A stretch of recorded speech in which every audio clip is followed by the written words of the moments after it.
Hello, YouTube. Today, this is the New Living Translation, but we're looking at the same section, Job 6, all the way through to Job, I'm pretty sure it was like 20. No, Job 12. Job 6 to Job 12.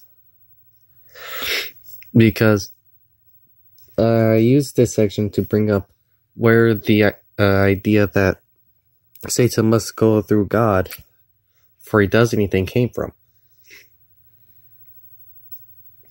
Well, there's more to it. You read a little bit before this section, from Job 1 to Job 5, you hear how Job was basically a perfect servant. He was the perfect servant of the Lord. He did nothing wrong. Job didn't really deserve the whole attack that Satan did on him.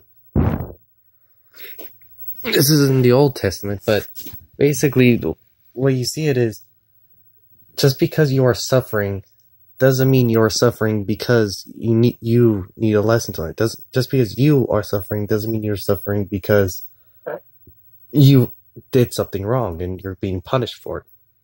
No.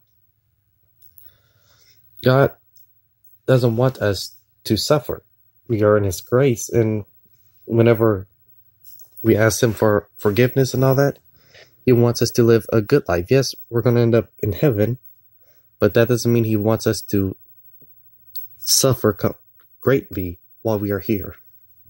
God doesn't want us to be poor. How can we help people if we're just a bunch of people who can't do anything? He wants us to be able to give money away to help others. He wants us to be able to bring people in and show how good it is to be a Christian, to be saved, to be in God's grace. Now,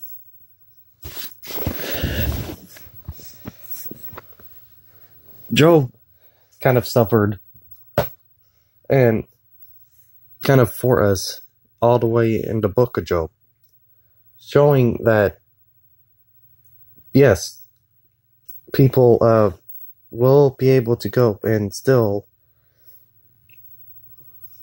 do and fear God, even whenever things aren't going well, which is how it should be.